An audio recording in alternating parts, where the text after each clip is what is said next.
It's our weekly sports episode.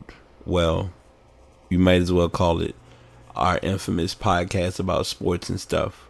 Where on this podcast, you get to hear a little bit of information about what's going on in the sports world, what's going on in the video game world, a little bit of the technology information, get a little bit of a music knowledge chat, two of our personal faves that we do on the show, the artist spotlight, and of course the infamous ass of the week. So stick around. You might actually enjoy the episode.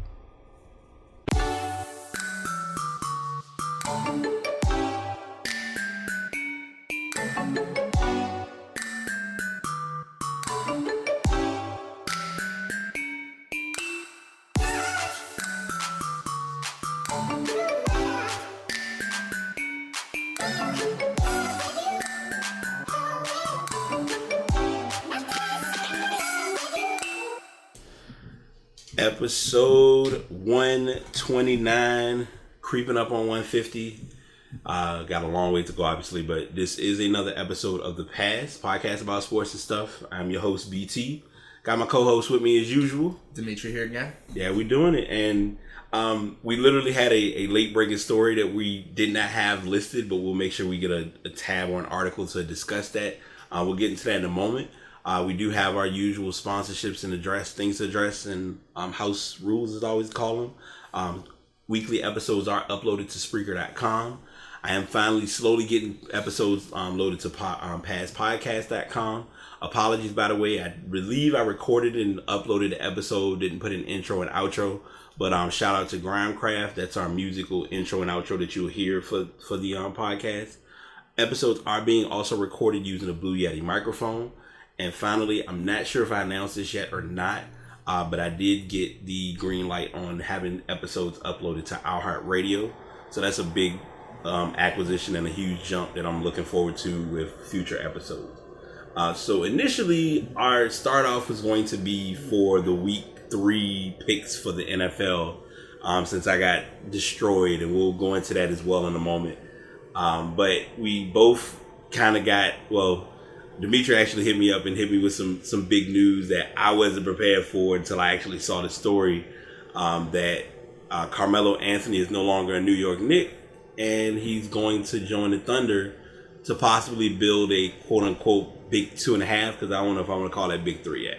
Yeah, he got traded to the Thunder today, I believe, for Enes Kanter, Doug McDermott, and a second-round pick from the Bulls that was acquired, and just for Carmelo. So it's going to be Russ, Paul George, and Carmelo. It's not a bad. I mean, that's a decent three-man run you got going. So it depends on how Melo comes out this year. We have a coworker who keeps saying, "Put some respect on Hoodie Melo's name." Yeah, but he can't wear he can't wear hoodies during the game, so I don't know how that's going to work out. Now, here's what's ironic about this trade, and no one would really look at this until because when I saw the story, I was like, okay, I'm glad they didn't let Steven Adams go, because if they did, that would have threw me off. Yeah, number one, helps him defensively. Right. Enes Kanter, I'm not. I mean, yeah, that's our Kentucky guy, but it's nice knowing you. It won't. He kind of was helpful, but he also can kind of get a little bit more credibility and a little bit decent shine in New York, depending on how healthy Joakim Noah is. Yeah. Now, here's what I looked at and what might surprise you. If you look back last season, I want to make sure I got my names in line for this story. You have Taj Gibson, McDermott, both coming over to Oklahoma, and I'm trying to remember it was a trade. It was like a big trade involved for them to get those two as part of that trade. Yes, it was like Taj Gibson and Doug McDermott for they gave away Cameron Payne. Okay, that's what they had given away. All right. So the turnaround of that now is Taj Gibson's gone. He was traded as part of the he wasn't with the Paul George trade. He was just traded in general with. No, he was a free agent. He was a free agent. So he went to Minnesota to get his opportunity, and then McDermott is part of this trade. So it's almost like, I don't want to say they're starting over, but it's just unique that players that you were kind of getting in to kind of put around Russ, we tried it and it was an attempt and it was great, but it's like, all right, nice knowing you, we had y'all around, but it's time for us to move on. So my first big question, because I know this is the wild card and this is the longest stretch because we are talking NBA. We have more NBA stories. I know I'm usually like, all right, we're NBA stories are going to kind of creep back in since we have training camps coming up. Yeah, so just be prepared for that. But with this move, do you look at the Thunder as a championship contender? We can't say. I mean, playoff contender. It would have to be something weird for them not to make the playoffs. Yeah, depends on what championship you're talking about. If you're talking about like Western Conference Championship, you could say, I guess, they are a contender. For the NBA Finals, I still say that the bar is set and the bar is Golden State. Yeah. And that's yet to be reached as of yet. Right. Just because Carmelo, he's kind of a one side of the ball type of player. Yeah. And to play against Golden State, you have to be able to play both sides of the ball. Right. That's true. You have to be very versatile. However, they are very versatile now. They have a lot of... because Paul George can guard pretty much any position. Paul George is actually a unique two-way player. We define him as the under the radar two-way player. Because you look at most players. Anytime you think two-way, we always talk about it. Your guy, Kawhi. Kawhi is definitely two-way player. Yes. Westbrook, we know, is kind of one-dimensional. He plays defense, but he's not really well known for defense. I guess is a good way to put it. Yeah, I would say because he had the least amount of shot contests last year, meaning that he didn't really contest shots last year. He didn't really play defense. He didn't really play defense on that side of the ball. He's athletic and he can play defense, but he just didn't choose to play defense last year. Yeah. They're gonna have to try to play defense if they want to make it to the finals. I don't see them getting past Golden State. However, do you see them making it, say, to the conference finals, say if they go against Houston or San Antonio? Good question. I would honestly say it's gonna be a long stretch. I would say no, and the only reason I'm saying that is because if you look at the Spurs are coming back full health. You have Kawhi, like we mentioned Kawhi earlier, with the addition of Rudy Gay. Yeah, you got Rudy Gay. Let's just take a moment because I had a process. Rudy Gay is like that question mark because you never know if we're gonna get good Rudy Gay or if we're gonna get Rudy Gay that's a no show. I'm just giving the benefit of the doubt since he's on the Spurs. Right, that's I know. And then also their X factor we always talk about with the Spurs time and time again, LaMarcus Aldridge. If you get a solid 70, 60 to 70 games out of LaMarcus, that's a pretty good season. I feel like with him though, it's more important is like the playoffs because sometimes under pressure he kind of his palms get sweaty. You know what I mean? So he doesn't really show up like in the clutch time. Yeah. I definitely think that this trade makes the season more exciting. Yeah. Because it definitely gives them a chance. I'm not saying like they're definitely going to lose to the Warriors. I'm just saying that the Warriors are still the favorite for sure. Right. But this gives him more of a shot because he's a shooter right there. You can't load up on one side, say double team either Paul George or Russell Westbrook because Carmelo can knock down spot up shots. Right. And he can create his own shot as well too. All three of them can. So it's going to be interesting. However, it's one ball. All three of them don't have very good shot selection. Yeah, it's one ball. And, and it's different between like the Warriors and them only having one ball because they all like to pass the ball and they all take, I wouldn't say great shots, but however, Steph Curry and KD, they don't need to take great shots and they'll make them. Yeah. Same thing goes with these three as well, but not as high of a rate. Right. That's true. It's going to be interesting to say the least. Yeah, I mean, until I learned it with 2K last night with a game and then just playing in general. Two stats that always come into play. You never hear about it in the box score. Your plus minus and player efficiency. That's going to be kind of like your make or break for with the four teams we mentioned. And I know it's kind of like, well, we're leaving out a lot of other teams that's on the West Coast, but I mean, if you really look at the Western Conference, those are mainly your four teams that kind of have like the highest shot or the highest chances in looking at the playoffs. So I mean, it's possible. Like I know for a fact, it's just like even the story. So the initial story we that I did have listed was stating that Carmelo was looking to possibly be a Rocket by Monday, and obviously before I could blink, I'm like, all right, well I guess I got to get rid of that story, which is fine because I mean that was helpful because now it gives us this story to talk about. So you look at the Rockets. You got Paul. You got a good backcourt, but you still got a lot of role players and push and pull. I think that Oklahoma City has, with talent wise, they have surpassed the Rockets. Right. However, that's just on paper, so that doesn't really say much. However, both the Rockets and the Thunder have changed a lot this offseason. Yeah. So have the Celtics and the Cavaliers. Yeah. So I would still say right now it's the Warriors just because they're the same team that was there last year. Mm-hmm. And also the Spurs, they're the same team that was there last year as well too. True. What's going to be interesting though is, say when the playoffs come around, the second round matchup. Yeah. Because one of these 4 teams is going to be the 4th seed. Right. So they're going to be playing against, most likely, I would say, Golden State in the second round. So that's going to be interesting. I can't wait for playoff time. Regular season. Regular season is kind of just to pass through, and then I don't know if we touched on this last week. I don't know if it was up last week about the shortening. I don't know if we did talk about it, Alec. They took away as many back-to-backs and things of that nature. Do you think players are still going to rest? So I'll give a 2-part answer to that. Number one, I'm gonna answer that question, but I'm also gonna give what kind of triggered me to when you said it. The first thing that popped in my head, because you might already know about this. Charles Barkley giving his input about how these $40 million athletes are complaining about this sport and getting this time and having games off. When it comes to teams resting, teams are always gonna rest when it comes to like the last couple of games. That's but besides those last, like, say, 10 games of the season or anything just like that. you mean during the season? Yeah, during the season. I don't see it. I mean, I feel like if with having that stretch, it gives you a benefit to not have to rest as much. They have no excuse now. Right, because I mean, you look at it. At one point they were doing the back-to-backs to kind of stretch games in, and then you also look at it as we've watched. We've kept up with basketball for years. You look at teams like, say, the Spurs and the Bulls, who have to go on those long road trips when they got different events that go on at their facility.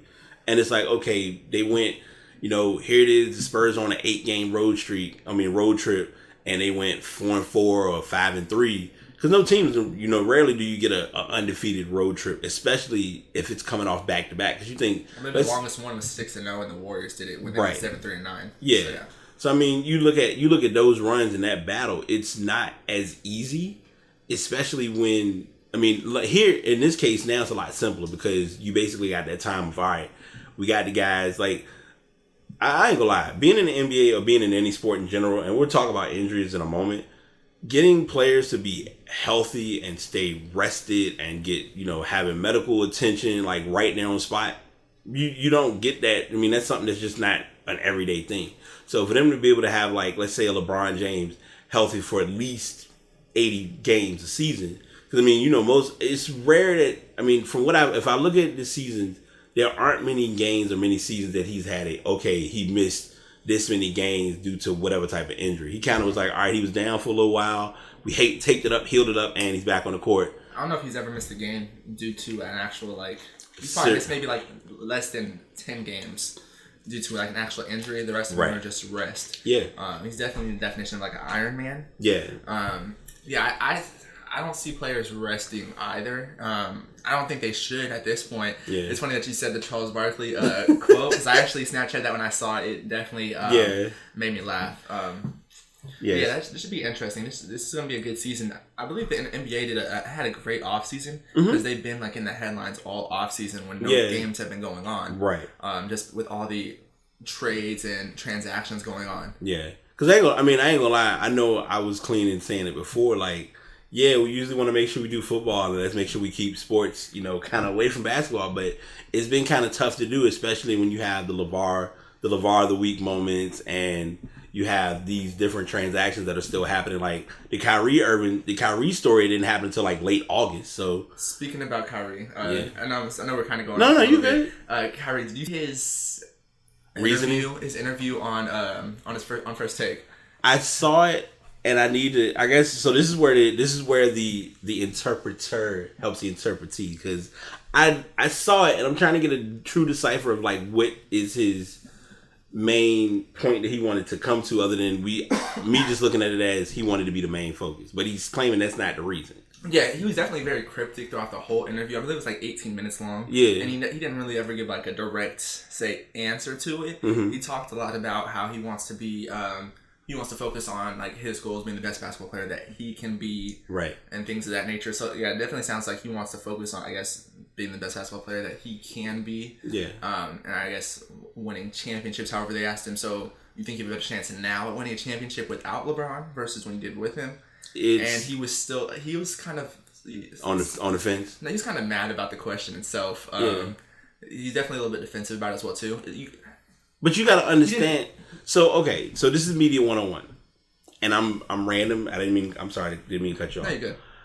If you are in a role that you make a decision, you have to take what comes with making that decision. And just give your actual answer. Right. You got to also remember. And first and foremost, game 1 of the NBA season, you're playing against the Cleveland Cavaliers, and it's a televised game.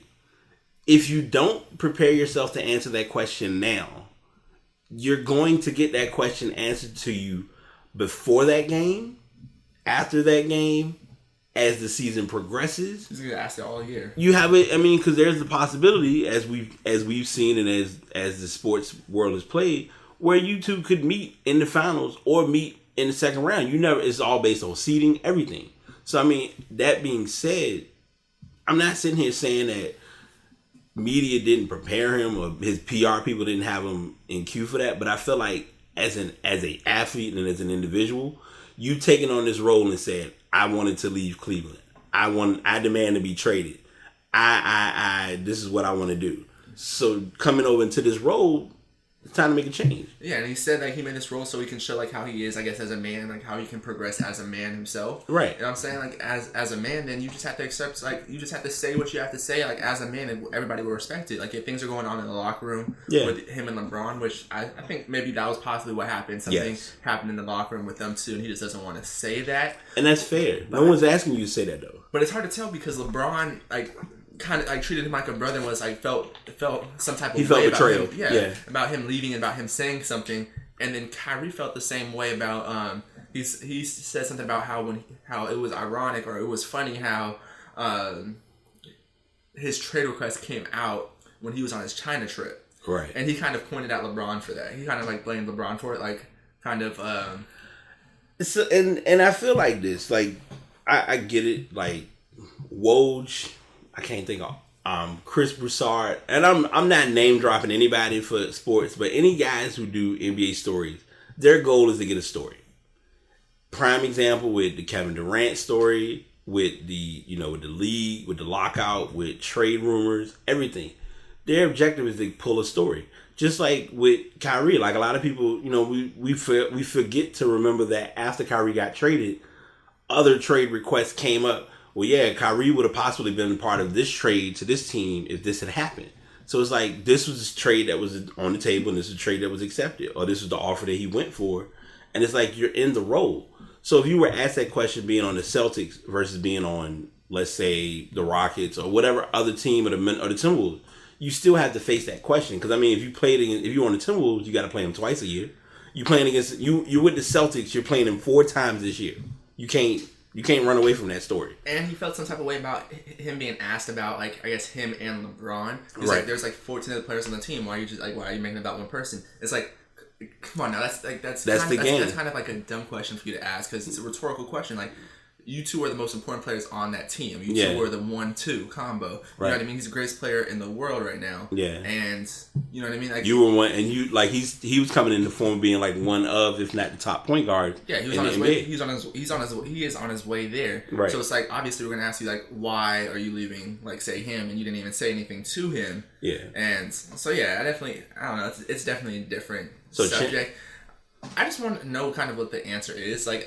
He doesn't have to tell anybody, to be honest. Yeah. It'd just be interesting too. As far as why he left? Yeah, why he requested the trade. Yeah, that's kind of that gray area. Now, championship wise, I'll be honest, it's going to be a tough battle because you pretty much know if it's going to come down to the two of them putting it on the court and putting it on the line, I would see LeBron putting it more on the line than Kyrie. Oh, there's no way that Cleveland's going to lose to the Celtics after this, with LeBron. Right. I don't think so. Yeah, and then you also look at it as coming off of last season, and it's kind of ironic, the Celtics get beat by Cleveland, destroyed. They won, the one game they won was kind of just as was, but, now it's Kyrie's on that team and they have new pieces in place. I feel Jason Tatum's going to be a good addition. Jaylen Brown may get the green light a little bit more this year.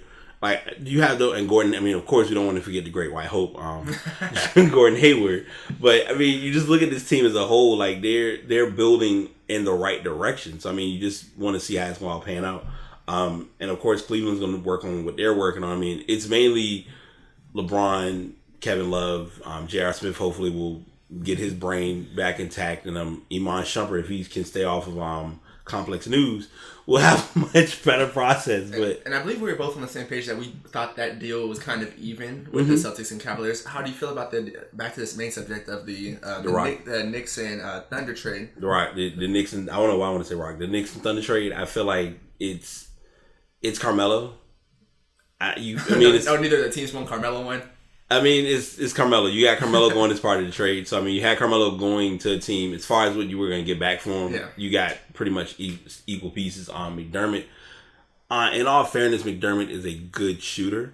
It's amazing to me because every time I think about McDermott being at Creighton and getting the credibility that he kind of got but not really was known for, he still has a solid spot in the NBA compared to the other former great white hope, gosh, I want to name Jim Fredette. Yeah, Fredette, is trying to struggle to get a lead. He's in China right now, balling out. Yeah, playing his butt off. I'm not taking nothing away from him.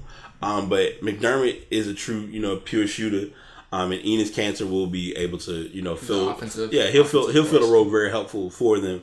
And I mean, the Knicks, whether Carmelo was there or not, the Knicks have been in rebuilding mode since Allen Houston. But now they're actually admitting to it, kind of, because with Carmelo there, he's going to help you win a few games. And at this point, you kind of don't want that anymore. You just want to rebuild, get some more talent on your team. Yeah. And with the point guard that they have now, with Porzingis still young, they're going to have a top draft pick. So that's going to be there. Yeah, to possibly get a Michael Porter or... they're going to mess it up somehow, but they're going to have a nice pick.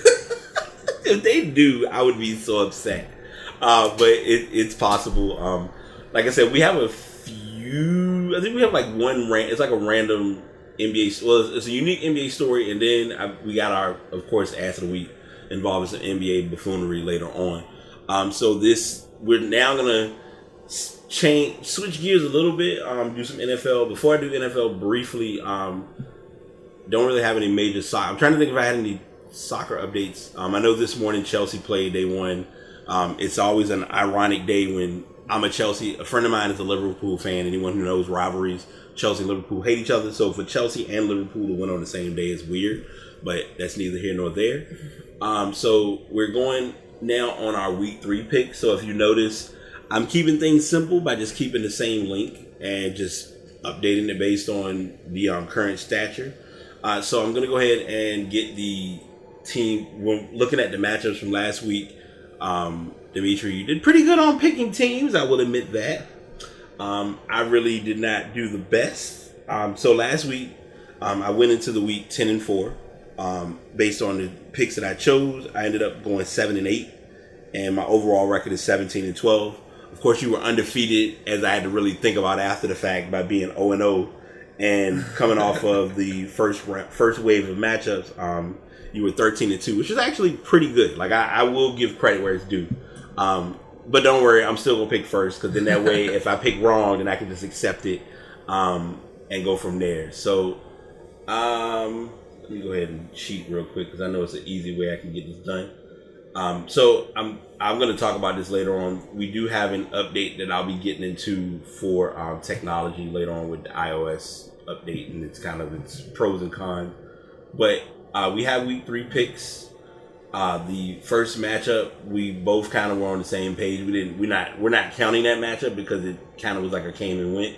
But the Rams did play the 49ers.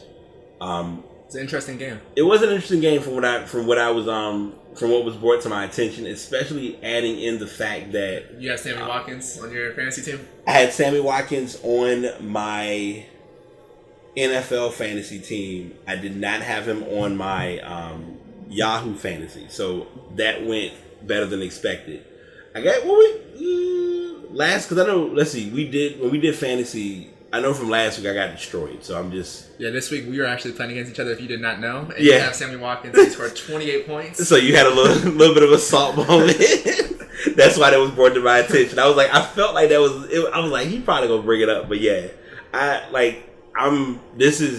So before we go into picks, this week is usually my... Okay, do I start keeping people to start getting rid of folks? So it's going to I'll go ahead and probably post in groups.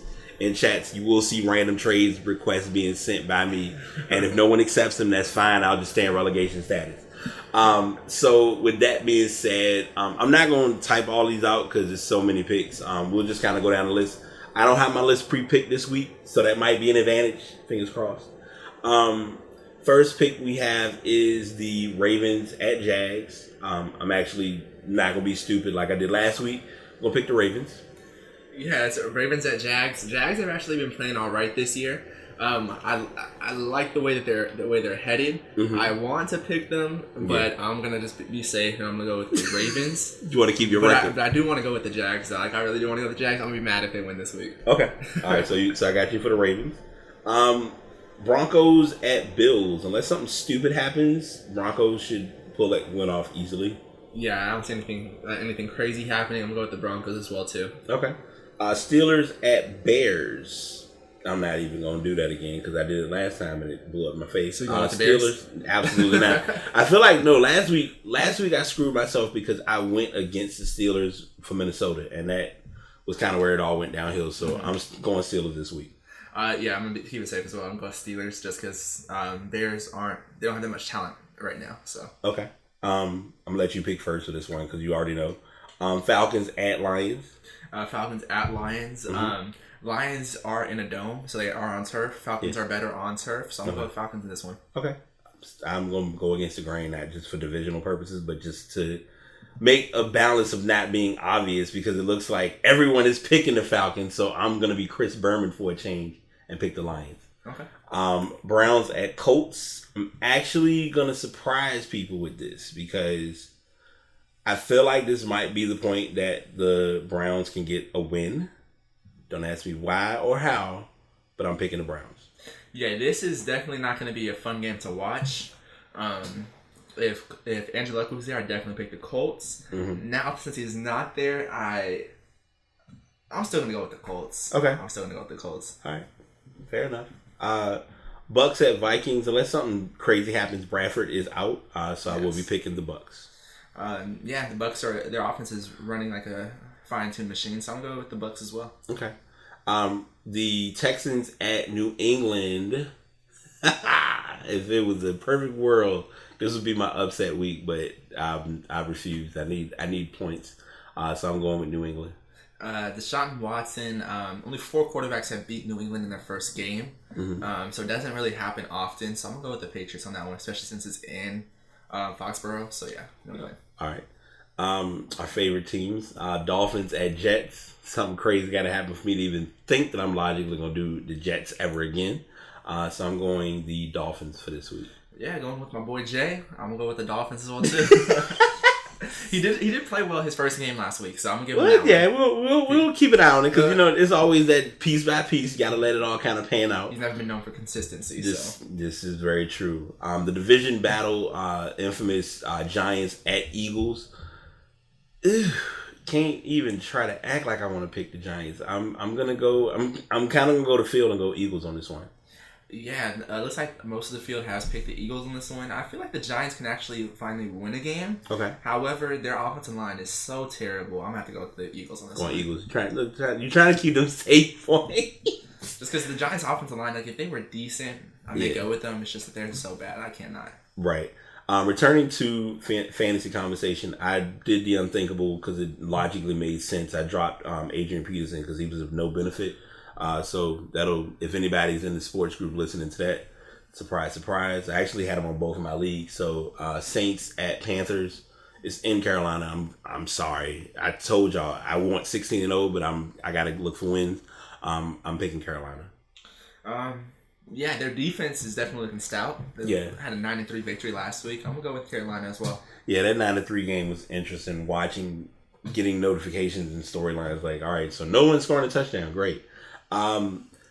This is an interesting pick because I'm looking at a lot of the picks for this matchup. Seattle at Tennessee. A lot of people are picking Tennessee. I know I know you mentioned this beforehand about possibility between defense, O-lines and D-lines. But I'm actually going to pick, even though it's on the road and they're not really a huge road team, known for being a huge road team, I'm actually picking Seattle. I do. I love Seattle's defense the way that they've been playing so far this year. Mm-hmm. Their offense has been playing bad as well too. Their offensive line is just as bad as the Giants' offensive line. I'm gonna go with Tennessee in this one. I was talking about before. Thinking about going with Seattle. Yeah. I'll go with Tennessee on this one. Okay. The Bengals at the Packers. It's got to be something really weird to happen, and it's actually kind of a 100% choice for this. So if I'm crazy enough to think I'm gonna pick the Bengals, then you must be wrong. I'm actually gonna pick the Packers. The Bengals are looking like a shell of themselves compared to how they've been the past few years in the regular season. Right. I'm gonna go with the Packers. Okay. Chiefs at the Chargers. Unrealistic unless something crazy happens. No offense against Rivers. I think he's let me down quite a few weeks. So I'm going with the Chiefs, and I've gone against the Chiefs numerous times, and it's blown up in my face. So this time I think I may have to just be logic. I don't even know if you can call this a road game for the Chiefs, since the Chargers, I don't believe, have had like 100 fans in the stands so far this year. With the new facility after leaving San Diego. Right. So I'm going to go with Kansas City on this one. Okay. They've been looking good this year. Oakland on the road against the Redskins. I'm actually going to pick Oakland for this one. Oakland's offense looks great with both of their receivers and the quarterback as well too, and with Marshawn Lynch back there. Yeah. I'm going to go with Oakland as well. Okay. And finally, Monday night game, Dallas at Arizona. Consensus majority is going Dallas. I'm going to take a risk. This is my risk game because I usually try to make sure I do one risk a week. I wouldn't call the Browns and the Colts the risk game. I'm just going to warn you. I'm going to go ahead and pick the Cardinals. All right. I don't believe that Ezekiel Elliott's going to have as bad of a game as he had last week, especially after he was called out for lack of effort. Yeah. So I'm going with Cowboys on this one. Okay. All right. So those are our picks. Like I said, normally I would have them already typed out and pre-prepped, but I will likely listen to the show. Fair warning, because I'll go ahead and let folks know I'm probably going to have a bit of a busy day, and I'll probably mention this in the beginning of the early notes talking about it, but the podcast will probably go up on Sunday morning. So we'll have it up. It'll definitely be up before those games that start on Sunday afternoon at 1 p.m. So we'll see how our weeks go. Hopefully I can pick up from that 7 and 8 buffoonery that I had going on with picks. So I don't know, and maybe Dimitri can help me out. I really didn't catch a lot of stories this week as far as sports. These, I'm not gonna say these are like space fillers, because it was kind of like these were two injury stories that kind of stood out to me. Before I go into that, because I actually did just get a notification, we did or did not. We talked about the Trump situation, right? Did we talk about Trump as far as the Warriors not going? You talking about during the podcast? Yeah. No, we talked about before. Okay. So I'll go ahead and I'll throw this story in because it actually just got actually just had something on my news feed that just hit regarding the Warriors. The Warriors were, so Steph Curry was decided that he was not going to go to. So it was KD first. KD first said like how he didn't want to go to he didn't want to go to the White House if they were invited. Right. And then they asked Steph about KD's comments, and Steph said that he, in his opinion, he doesn't want to go there just because he doesn't believe in the same things that the administration believes in. He doesn't believe what they've. Like, he doesn't stand for what they have said or what they haven't said in situations where they should have said things. Yeah. I.e. Charlottesville. Mm-hmm. And then he said that. But he said it's going to be a team vote, so it's not just his voice. Right. Steve Kerr's also voiced the same sentiment as well too. And then all the buffoonery began. And then the president tweeted, "Going to the White House is a great honor. Stephen Curry is hesitant, therefore White House invite is withdrawn." Right. And then LeBron his petty self jumped in and was like, said Steph already said that he wasn't going, so therefore invite was not needed. The White House used to be a great tradition until you were in office, or something of that nature. Yeah, it was a shade throw in so many words, because I was thinking about it and looking back over the years, because I had to remember. This was Trump's. This would be the year of Trump doing the White House visit. So if you go back and look at it so far, no shade. So far it would be New England. Mm-hmm. Then you would have Golden State would be next, and then you would have whoever your baseball champion is. Those would be your main ones, and I believe hockey would have already hockey. Hockey would have had theirs as well. I definitely don't want to leave them out. But they made the huge hit about it, regarding him releasing. So the story. So I'm giving that story attention because, he stated that he didn't want to go. So Trump, like you said, Trump gave his response. And then the Warriors released a statement. That's why I'm bringing this up now. That while we intend to meet as a team at the first opportunity we had this morning to collaboratively discuss a potential visit to the White House, we accept that President Trump has made it clear that we are not invited. We believe there is nothing more American than our citizens having the right to express themselves freely on matters important to them. We're disappointed that we did not have the opportunity during this process to share our views or have open dialogue on issues impacting communities that we felt would be important to raise. In lieu of a visit to the White House, we have decided that we'll constructively use our trip to the nation's capital in February to celebrate equality, diversity, and inclusion, the values we embrace as an organization. If that is not branding, I don't know what is. Because that is a very nice way of saying, thanks for not inviting us. We really didn't want to be there, and that's fine. Yes, and then also, as you said before, you didn't say it. We talked about it earlier. Mm-hmm. Kobe also chimed in, as well as Chris Paul. Kobe put a president whose name alone creates division and anger, whose words inspire dissension and hatred, can't possibly, in quotes, make America great again. Yeah. And then CP3 also stated, with everything that's going on in our country, why are you focused on who's kneeling and visiting the White House? Hashtag stay in your lane. And I doubt he's man enough to call any of those players a son of a bitch to their face. because of during he had a rally in Alabama where he said about NFL players who have protested against the flag. He said anybody who's disrespected the flag, the owners should point down there to him. I guess he said to kind of point them out and say, hey, get him off the field, son of a blank. Yeah, take him off the field. You're fired. And he said you're fired as if he was in The Apprentice again. Right. Long story short, he was reliving the moment he had with because he went through this with his when he was doing his campaign, because he would have people who would be at his campaign and they would have an outburst, get him out, and it's like, okay, this is not, you can't bring that back up. Aisha Curry in rare pettiness, she responded to Trump's tweet stating, okay, donate to earthquake relief here, and gave the link for that. So anyone, we didn't talk about that. I don't have that as a link, so this is just kind of be a 2%. Anyone who wants to donate to that, to the earthquake relief, there were a lot of people impacted. Lives were taken, so definitely don't want to forget about that. Mm-hmm. I don't know. It's tough because I really should be cordial in what I'm gonna say, but it's always just reality. I understand a lot better why people just call him 45 and don't call him the president. So I'll just leave it at that. Moments like these are prime examples why, because I understand, you don't really look at it being from the sports perspective, like we mentioned a little bit about politics and all being blended into sports. This is a prime example where they made a decision and it shouldn't have been as big of an impact, but it's just ironic. And the reason I'm bringing this up also, since we're, kind of dialing a little bit into football, a few years ago, Tom Brady did the same thing. It didn't make a big deal about it because I think he didn't want to go. He opted that he didn't want to go to the White House when Obama was president.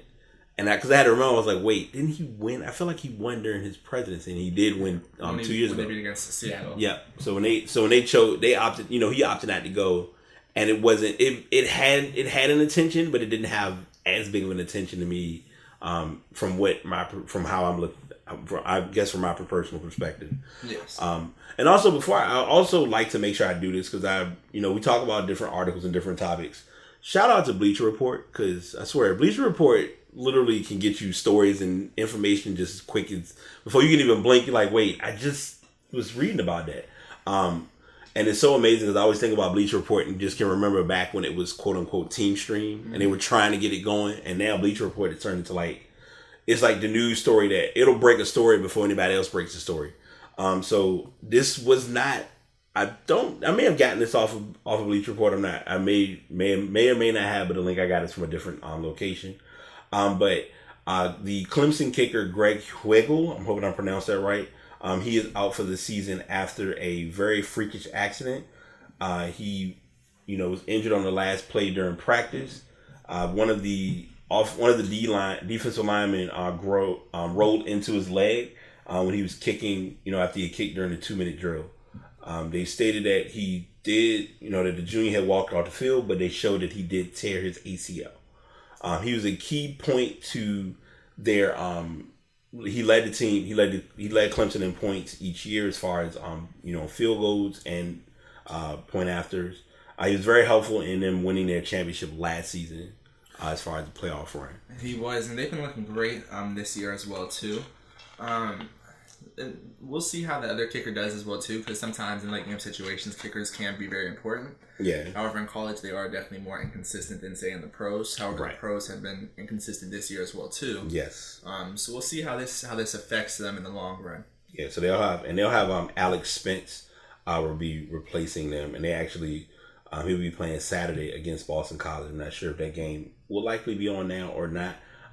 To follow protocol, since the podcast is being recorded on Saturday, next week we'll do any changes or alignments to any matchups or games. I did see NC State was able to upset. I got a notification that came up about them upsetting. No, they actually did they play Florida? Florida State played NC State, right? Yeah, that's okay. State. Yeah, so they got that upset was pulled off. So shouts to them for that. Like I said, I know the rankings are always gonna be chaotic. I just know unless something crazy happens, I don't see Alabama. Alabama's kind of like the top, the head horse in that run. Clemson's looking like it as well too after their victory against Louisville last week. Yeah, that game against Louisville was a big game. That was a win they really needed. So big shots to them on that. We now. This is probably my selfish story, so don't judge me. Greg Olsen, the tight end for the Panthers, is going to be out 6 to 8 weeks. He did have surgery on Monday to prepare. He had to repair his broken right foot. He had an injury on Sunday against the Bills. I'm bringing this up because it was kind of like that game. Even though there wasn't a lot of scoring, there were like concerns with injuries. So no. Cam had went down. They were like, okay, we're not sure if Cam's coming back. He came back next series. Everything was fine. But when Greg Olsen went down, that was like a huge hit. And they're trying to recover from injuries. How do you think this affects them in the long run? It can affect them in the long haul as far as not really. Because as far as their backup tight end, you're looking at Ed Dixon, who's likely going to be playing. Last time he really played, in this game, he had two. In that game, he had 2 catches for 26 yards. His last meaningful season was back in 2012 or 11, I believe. Right. So it's another weapon, but when I say a weapon, I'm not looking at it as like a key weapon because you still got your wideouts doing pretty good. I'm sitting here ready to say Ted again. Forgot he went to the Saints. Benjamin. We have Benjamin. And it's tough because a lot of guys who we really had. Kind of like had coming on because like Funchess was a good guy. Yeah, we really, I think if I'm not mistaken, he's no longer with us. So McCaffrey, you still got Christian McCaffrey. So and Jonathan Stewart as well too. Right. The defense looks great as well too. Yeah. However, just Greg Olsen has led you guys' team in receiving the last 4 seasons, so they're definitely going to miss him, and he's been to 3 straight Pro Bowls. So it's definitely going to be different out there, especially for Cam Newton. Yes. So it's definitely a safety blanket out there. He's definitely like just a safety net out there for him that you can just throw it to, and he just knows he'll get a catch. Like, he'll get some yards on it. So. Yeah. As far as, for the 6 to 8 week stint, if I'm going to 6 weeks, I would say 4-2. That's my reach. Of course, there's no telling because it's based on who the team's coming up for the upcoming schedule. But in long haul, I feel like him coming back, they'll definitely, look forward to having him return to the lineup for that matchup. So this story I found, and it was kind of like he's on the come up. I'm not going to try to pronounce his name. Giannis Antetokounmpo, aka the Greek Freak. This is his 4th season. This is his 4th season. 4th season, and he has literally increased his game. His skill has increased each year. First player in NBA history to be in the top 20 in points, rebounds, assists, steals, and blocks. and one of 2 or 3 players to lead his team in points, rebounds, assists, steals, and blocks. Yeah, he's taken on a pretty huge role with the team, and this story kind of comes as no surprise, which I was not even aware of because I know he was in the league, but I really didn't factor this in as far as him having a shoe deal. So from the story, the reason this story caught my attention was because it was initially addressed about I guess he came out to a vehicle that had a bunch of Adidas apparel in the back of the vehicle. So he saw that, and that's kind of like that was their way of saying, hey, if you're looking at trying to join a team, you can join Adidas. So I'm going to be petty before I continue any further with the story. Is there a possibility that he may sign with Big Baller Brand? No. No. Yeah, he had an interview with Adidas where they tried to bring up other players who've been there in the past who have been iconic figures such as Muhammad Ali, right. Arthur Ashe, Jesse Owens, who have all been aligned with Adidas in the past, and they try to say that he would be he could be next in the lineage of global game changers. Right. So that was kind of their pitch towards him. Nike has his rights, though, if you could say, like they can match any offer that's put out there. And there's also a third company that's in the mix. I may pronounce this wrong. Li Ning. U. I don't know if it's the U part's added to it. Yeah, I think Li Ning U is a lot of. So you may or may not notice a lot of NBA players actually endorse their shoes. You just don't hear about it's the not really. Wade's with them. Wade is with them. I know it's a few. I'm trying to think if it's Luis Scola because it's some other guys who have a brand. I don't know if it's this company or not, but they are kind of like that under the radar shoe company. Adidas is really pushing from the hardest because they just recently, and correct me if I'm wrong because I know I looked at the story and my tablet is wanting to have fits and moments, but they have taken over the number 2 spot behind Nike, and that bumped Jordan to 3. Yes. So that tells you a lot when it comes to shoes, because if you look at, we're gonna take all of and we're basing this solely on basketball. So I'll throw. A lot of other teams, like for instance, Under Armour is getting this quiet, attention between Cam Newton, Steph Curry, despite everybody picking with the grandpa shoes. But because you could tell he rebranded after that scrutiny, because it was these are decent shoes, but these look like. But they also mentioned it was beneficial for him based on his ankles and everything, and his legs and all. But you look at the shoe market, Jordan's shoe attention is strictly off of everyday consumers who go out and say, hey, I'm pre-ordering or buying these J's from whatever store at whatever time. And he made it so that they're able to be worn without playing basketball. Some shoes are worn specifically for basketball. His can be mostly worn casual. Outside. Yeah, casual. Yeah. So if you look at it from that perspective, and then you throw Adidas in the mix, Adidas started to pick up Adidas acquired quite a few big names. I know one name, especially when I look at it and think about it. When they got James Harden on board, that was a huge hit. When you look at Jordan, and it's kind of ironic. Here it is, you have Chris Paul with Jordan, James Harden with Adidas. You have a lot of the other guys like Carmelo and Russell Westbrook, both with Jordan. I think, if I'm not mistaken, I think Paul George is with Nike. I might be wrong. I'm not sure. But you have, of course, you got LeBron, you got Durant, you got all your big names that's under the Nike umbrella. So they're trying to see what their options are when it comes to John is going to picking up his next sneaker deal, since he was under his, as you would call it, his rookie shoe deal. Do you think he's going to stay? Is there you feel like there's a likelihood he'll stay with Nike? You talking about Giannis Antetokounmpo? To be honest, it depends on Nike if they want to match it, because they do have the ability to match the offer. Mm-hmm. It's possible he may sign with Adidas, because it sounds like Adidas is making definitely a hard push at him. Yeah. I see him staying with Nike at the end of the day. Nike try to push the fact that he'd be only the 22nd person to have their own signature shoe with Nike. Yeah. Because only 22 people have had signature shoes with them, even though a lot of people are signed with them. True. to answer your question, Paul George is with Nike. Okay. So, yeah, I think at the end of the day, he may stay with Nike, but he may possibly... I think he may sign with Adidas, but Nike will keep him. Right. Because I think it would be dumb to let him go with the global impact that he may actually have, since he is foreign. He is European. Yeah, if you can getting the international cred helps out a lot, and that's what's benefiting the sport. And this isn't just football. I mean, this isn't just basketball. It's football too. Because I know it's coming up soon if it hasn't already hit. The infamous London, when they do the London matchup, that plays a role into getting that market over into another country, or getting into another time zone.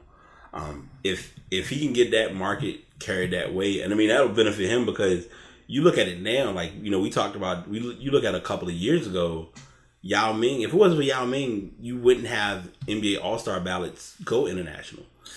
So I was gonna say he did make also Houston more famous as well too. Right. On the global impact, they're definitely you would say China's team as well too. Yeah. Because they even set jerseys for they wear a certain jersey that has the whole Chinese logo format, and I was like Chinese New Year and everything. Yeah. So I'm with that. I'm feeling that big time. So I'm briefly transitioning, and I know we've had literally, no pun intended, we've talked 50 minutes about everything that's happened in our sports world. We have two more sports stories for Ass of the Week. I almost want to make one honorable mention, but it's fun to talk about because it all just happened. But we're now going to kind of swerve or swing into the tech side. And I'm sorry, before I go any further, because I know it's coming, any of my Android users, please don't come with, I know it's salt and shade trees. We're not about all that. It's phones are phones. They all do the same thing. So let's not turn this into your phone finally can do it. Your phone is able to finally do what Android phones have been able to do for years. I'm not here to hear all of that. Of course we both have iPhone. Did you do your iOS update? I actually have not yet. I was just talking to somebody about that, and I was saying how I was. I just forgot to do it. I haven't done it yet. Okay. So iOS did bring out the Apple did bring out the iOS 11. It was released on Tuesday. They had people, when it comes to doing research, you never realize the intensity of research that people do to find out when the update was available. I was at work trying to do it. It was impossible. It was like pulling teeth. You had to be on Wi-Fi. Eventually, I was able to get it after I got off work, because trying to do it at work was impossible, because everyone's using the same network. Exactly. Yeah. So I just went ahead, got home, pulled it up, tried it out. I've learned from my usage in doing so that it actually benefits for my tablet more than it does for my phone. What are the key features with it? So on the tablet, so to give you from the phone's perspective, it's going to benefit you in little small ways, such as say with your flashlight. Typically, most people, when they open up the flashlight app or the they'll swipe up and you got all the little different features. You can hit the flashlight and it'll just turn on the flashlight and that's it. Well, now if you use the flashlight feature, you can hold it and you can set the setting for how bright it is. So I'm showing this to Dimitri. Y'all can't see this obviously, but you can set the feature for how long it sets for that option, and then also if you hold the timer, you can set your time period for how long you want to do a timer for things of that nature. You have more control, which I'm surprised by. They give you more options as far as if you want to turn off airplane mode or whatever, that's fine. But then you also can turn off your data. So if you say, hey, I don't want to have any data to be on, but not turn the phone into airplane mode, you can still do that option. So I like that feature alone. That is a nice feature to have. Yeah. With the music, okay. No. So with music, you can say you playing the song. Let's say you might have on, and they're trying to. You can tell everything is going with the whole wireless option. They're setting it so that if you have, say you have on headphones, you might have your Beats headphones on, or you might want your music to change from a different source. You have the Alexa, the Echo. Mm-hmm. You might say, hey, connect it to the Echo. I'm going to make the Echo the option to play my music. Or you may say, hey, I want to put it on my headphones and get ready to leave. You can change the options on the go, which I think is a pretty good feature. The Siri is a little bit more adaptive. My number one feature that I personally like from the phone that I've used so far, and a lot of people will just have to be mad about it, is if I'm driving, as soon as I get in the car, like I'll plug it in to charge it, it will automatically go into driving mode. So that means that the phone is in do not disturb, and I can, if anybody texts me, unless it's a phone call, I can only, like, you'll receive a phone call, the phone will ring, but I have a Bluetooth setup, so I can answer it through that. But as far as like actually doing text messages, it comes up and it'll say, are you still driving? And if you say I'm not driving, then it'll cut off. But that's the only pro and con to it, because if you turn that off, then you go ahead. Trying to do like safe driving, like trying to help you out with the safe driving, which is nice. It's a nice feature to have. Yeah, so that part of it I'm impressed with. The keyboard, so the link that I do have in the show notes kind of gives a little bit more to it. The keyboard, you actually can finally adjust it so that typically most people have the 7 plus, 6 plus, if you have already ordered it, the 8 plus. The keyboard is a lot larger, or the phone is a lot larger, so when you're trying to type, like if you're texting, you gotta go back and forth. They actually set it up. I'll show it to you really briefly, because I'm always using SwiftKey, so it doesn't help. But basically, if you if you have a message coming up, sorry, it's like 1,001 things. So if you have the keyboard come up, you can set it to either go to the left side or the right side. So if I have to go to the right side, it shortens the keyboard. It's a feature that Android's had for a while, but it's helpful because now if I want to type, I can just kind of type one-handed. So that helps out in that regard. Siri is you can actually type to Siri now, which is surprising. On the tablet, they have it where, and it's probably, yeah, okay. So on the tablet, they have this little bar. So if anyone who uses Mac understands the bar all too well. I'm showing this to Dimitri too. Anyone who, if y'all know it, like, you'll have everything at the bottom. It's like stuff that so these I've already set, but on here, anything that you frequently use, it'll say, oh, well, it looks like you went to WordPress. So it looks like you had this set up. So it has those options already available, which I love it for that part of it. Let's see. They revamped maps. Wi-Fi is a convenient feature. Like, let's say you go to someone's house and they have an iPhone.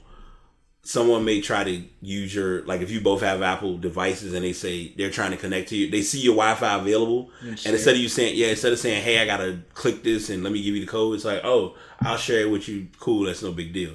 I do like that feature, especially with some passwords that are set up. Like, my password setup is complex, 16 digits. Yeah. It's just like alphanumerical. Yeah. So that's definitely a nice setup to have. It saves you some time with it. Well, I like all these little changes because they're not like big changes, but all these little changes definitely do make it more convenient for you. Yeah. So I would, like I said, it's 25 of them. If I sit here and try to go over every single one of them, y'all would probably be like annoyed as all outdoors. Smart storage, they're kind of giving you the option to kind of manage a folder. You still can't go in and actually store anything per se on the device. I mean, I do, of course, pictures are already stored in its own place. Safari is starting to get a little bit more organized with their privacy, which is a good thing. They have an SOS a feature where if you just tap the home button 5 times, it automatically calls 911. Yeah, that's actually a useful feature. Since we're on the cusp, since we're close to it, and I'll go ahead and tell everyone now.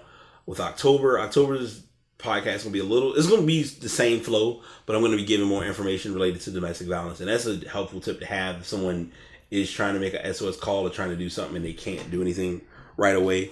One feature that I did find with the flashlight that might surprise some people is there's an option, I believe, and I might not find it because I'm actually wanting to find it now, where you can I think you can set it where the flashlight has an SOS, it can flash. Literally, it's a SOS type flashlight. So they have that set up. And then they're doing iCloud battery. As far as doing iCloud, a lot of people use iCloud and that burns up a lot of energy. So they're getting that to be a better workout for them. And also, since like I said, since we're on OS updates, the Watch OS did bring out its update as well, which is the OS 4. I downloaded that yesterday. I was trying to trying to do it at work. Forgot that number one, you have to. So I'll go ahead and give everyone an update if you have or have not done this update. You have to have your watch connected to the charger. Your watch has to have at least 50% charge. Once you do the update, basically, it'll go through the update. It gives you quite a few features based on setting goals, setting targets on trying to, complete. A lot of people who have Apple Watches are all about the exercise and working out. Mm-hmm. So the objective is, hey, let's see if you clear your rings and can close your rings for the day. Simple stuff such as breathing techniques, walking activities, things of that nature helps out. And it gives you alerts too when you finish like a set goal for yourself. Yes. And the face that I put on my, so they've implemented the Toy Story faces, which for kids that would be great. The face that I have pretty much has like everything that I need to do within my day all listed. So it's like, hey, you didn't breathe today. Well, I ain't gonna say you didn't breathe, but it's like it gives you it's certain points of the day that I'm supposed to do a 1-minute breathing exercise. I skip mine a lot of times. So having it on my watch to say, oh, I need to do that. Let me go ahead and get that done. It'll show that option. It gives you different stories. It goes over all your events. All of it's on one page. Let you know when the sun is rising, when the sun sets on one face without having to go to like different apps to get that. If I play music, like if I were to start a song on my phone, the song, if I show my watch, it will actually show it playing. So if I want to control the music from the watch, they finally were able to get that updated. So that's big things coming. Workout app has been updated. I'm throwing all this information out like I'm gonna use half of this stuff, but it's just ironic because I like a lot of it. I'm using what the tabs show, but then it's kind of like I've kind of been doing research about this anyway. But the workout, let's say you're doing a workout at the gym, and in the middle of the workout is okay. I got to do a different workout, or you might be out walking and you might say, all right, I'm done walking, but I'm actually now at the gym and I need to change my workout for my gym workout. You can add a new workout to your current workout and it just kind of blends in together. It keeps your research for that. It also keeps your suggested and recent locations and maps. Yes. Your contacts and locations and smart replies. It also has the dialer pad in the phone app. Yes. It did not have that before on the previous one. Mm-hmm. It did not. It's one feature that I'm trying to find real briefly. So now on here they had, dirt moment. Now it makes sense. So on the watch, on the phone, they have like they have a light, but it's okay. On here you have an actual flashlight. Light. Yeah, so you can set this to go off and it just will go off like that if you needed to have that set up. It gives you just a regular red light as well. And you also get just a regular flashlight in general. So if you have to get somewhere, things of that sort. And then you can close out of it. They already had this feature, and a lot of people. So this is an under the radar Apple feature that a lot of people don't use. A lot of people go to the movies. The biggest thing you worry about is, I'm trying to, I don't want anyone to know that I have my watch on. So if I get a notification, I want it turned off. They do have the option to turn off, to turn it so that if you turn your wrist, it doesn't automatically show what's coming up on your screen. So there's that feature. And they're implementing the Apple Pay Cash option to be able to set that up as well. Going back to the iPhones themselves for a minute. Yeah. How do you? We would have an article. How do you feel about the prices being increased for the replacements? The replacement of the screen. So that's our next topic, and I'm glad you asked that because now they're changing it where. And we'll also I'm gonna answer that question, but I also want to mention one of the answer of the weeks is based on the Apple Watch. I'm gonna warn y'all now. I got a lot to say about that when we get to that. But them raising the prices for screen replacements is them knowing that they're getting paid. Because what's ironic about this, and you look at this screen that they show, you almost think that it's an Android screen, but obviously it's not because it is an iPhone. But most people who have iPhones that I've typically known have had broken screens. At least once in their lifetime of having an iPhone. Yeah, I've had, I think I mentioned to you, mine was the worst cracking of all when it was just some little device that I bought off Wish. Every time I see it, I scroll so fast past that little device because it made me so mad. But literally, it crushed it. And I was like, I mean, I need my phone, and most cases it's based on where the crack happened. Yeah. And factoring that in. The reason that I feel as though they're adding the $20 charge is because the new iPhone is all glass. Yes, I feel like they definitely know what they're doing to make this money. Yes. Because they were already making enough money off of these screen changes anyways, just due to the fact that people break their screens enough already, just by the fact that they don't make these screens strong enough as is. Mm-hmm. And then to add on, they're increasing the prices $20, and they're also increasing the price if you have an Apple Care Plus warranty as well too. So either way, they're hitting your pockets. Yeah. So I mean, if you pay for Apple Care and are within your 2-year window, then the first 2 screen replacements on your device is only $29 a piece. Doesn't matter what device you have. But they've also increased the cost of Apple Care Plus, like you stated, increasing it from $129 for the 6S, 7 Plus, and 8 Plus to $150. That's just for the that's if you just bought the if you just purchased the Care to fix the screen, correct? Right. Mm-hmm. That's just to fix the screen. I think when I got mine fixed, I think it was $150 if I'm not mistaken, and it was tough because when you go in to get them to look at fixing your screen, they will fix it and get it done for you, and then it's like you have to pay them after the fixing because they may, in most cases, so a lot of people may or may not know this. If you go to Apple and ever do this, they will check your phone. And if something is third party or not properly, on your device, it shouldn't be on there, they can refuse to fix the screen or they can refuse to work the device. That is true. They can do that. That's if they find it as well, too. Because you could have it in there and they just not find it. Yeah. But you may be lucky with that. Yeah. The new phone, the iPhone X that's coming out, their Apple Care Plus, the extended warranty, is set to cost $200 for that phone. Yeah, and that's why I'm still not buying one. You already spent it, so just to make sure. So for those who do math, if you're not a good math major, that's fine.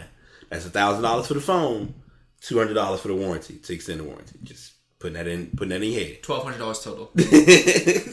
And I mean, like someone brought this to my attention, but I personally am just kind of holding out, and I really don't see the need. You can, like with most people, you can always lease a phone. Yeah. I'm leasing mine because logically, unless you desperately know you're going to keep that phone. I usually don't keep phones. Most times I'm, swapping and switching phones anyway. But I know I used to do where I would give my phone to my mother.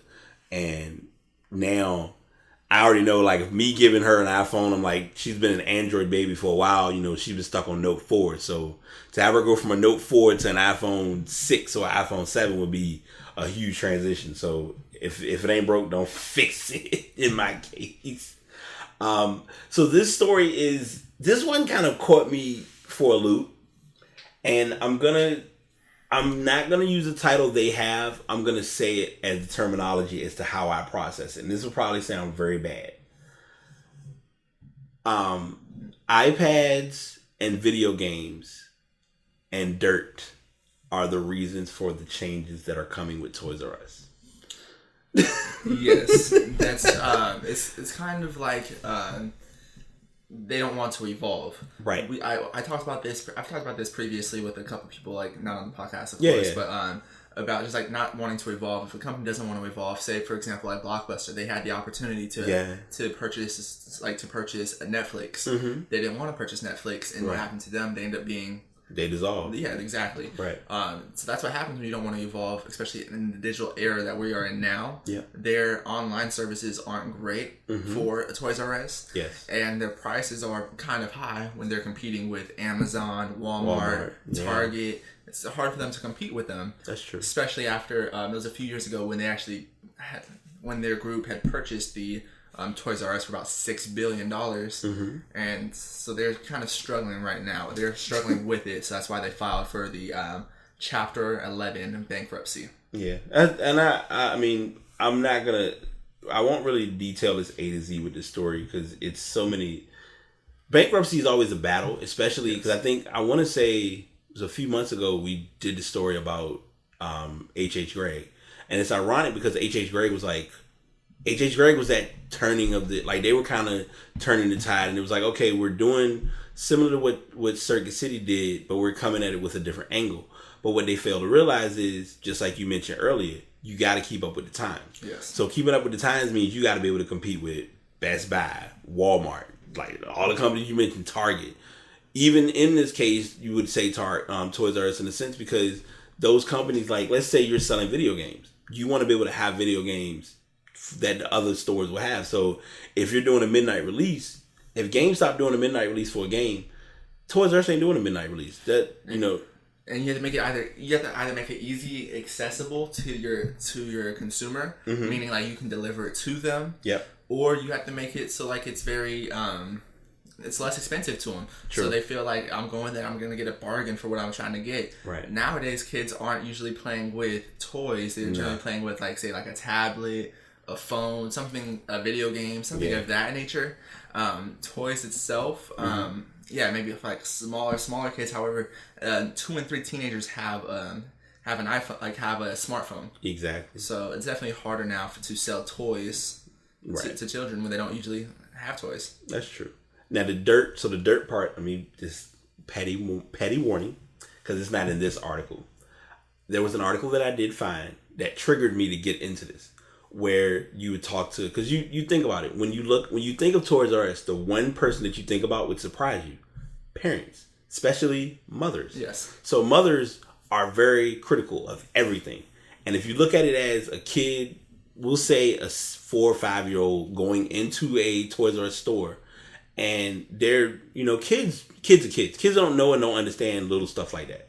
So when they're walking around the store and they see stuff and they're like, oh, they want everything. Right. They go pick up stuff and mess with things. And then you looking at, a mother may look at this and say, why is there so much dirt, so much filth? Yeah. Like there wasn't a lot of maintenance. Like, I personally haven't gone into a Toys R Us store in years. Neither of myself. But I know for a fact when you think of Toys R Us, how it looks on the outside, it looks great because they do the display, the presentation, that all plays into it. But then it's that behind the scenes, like when you actually go in, like how is it their presentation? And they also have bad customer service as well too. Right. Yeah. That's customer service will kill a company. Like I know that's like a strong term. And then the other battle is you still have Babies R Us. Babies R Us is kind of like, you really don't. Babies R Us is known, but most people go to like different companies when it comes to things for their children. Definitely, and when it comes to say like mothers, children, things of that nature, I feel like word of mouth is definitely very strong with them. So they definitely say how their experiences are, say like with a certain place, and they go off of other people's experiences as well too. Right. So if they didn't have a good experience there, say there's bad customer service and it was very filthy there, right, and it was very expensive as well too. Yeah. That's not a very good trifecta to have when wanting to bring in more consumers. So it's not really a great mindset they have. Yeah. They're trying to create a new start with this bankruptcy to help them out, to get a new jump start. They just got some more money to come in to help them with their financing from JP Morgan. So we'll see if they can turn it around. It's definitely be difficult for them now, especially if they don't evolve. I see them going. Yeah. I hate to say that. I mean, I'm not. It's not me being negative. It's just me observing the shift. Like, it's we've talked about this on numerous podcasts, and I've talked about this numerous times. The one way that you keep up and the one way that you transition, Toys R Us didn't do, and that's rebrand. Yes. If they rebranded, all they got to do is just make one small rebranding transition, and they'll be fine. But you have to also be willing to do that, and I don't see them being open to doing so as of right now. Because they've literally kept the same Toys R Us theme for a while. So it's kind of almost like if it ain't broke, don't fix it. Like I said, it's and it's destroyed right now. So it's like, from like where we are now, there's a Toys R Us nearby. I've passed by it, and it's like I've gone into like the mall near there, but me going in there, I'm not even sure what I would see or what would happen, because they're trying to keep up, or they're trying to keep their things intact, but trying versus doing is totally different. Definitely just bad marketing on their behalf. Yeah. So now to turn the marketing curve a little bit, we do have the release. So EA, anyone who has EA access or early access with EA is able to get their early fixing of FIFA 18. It's already out for them right now. Yes. And I have watched a couple of people play it. I will tell you all now, because I have said it on the previous podcast. regarding NBA 2K. I've been playing, like I'm attempting to do NBA 2K. We'll talk about that in a moment. There's a strong chance I'm going to get FIFA 18 and possibly be doing streaming with that as well. I'll try to put the link in the show notes because watching me stream is always fun and random. I think I had a friend of mine watch me play 2K and it was at the worst point. But FIFA 18 is out.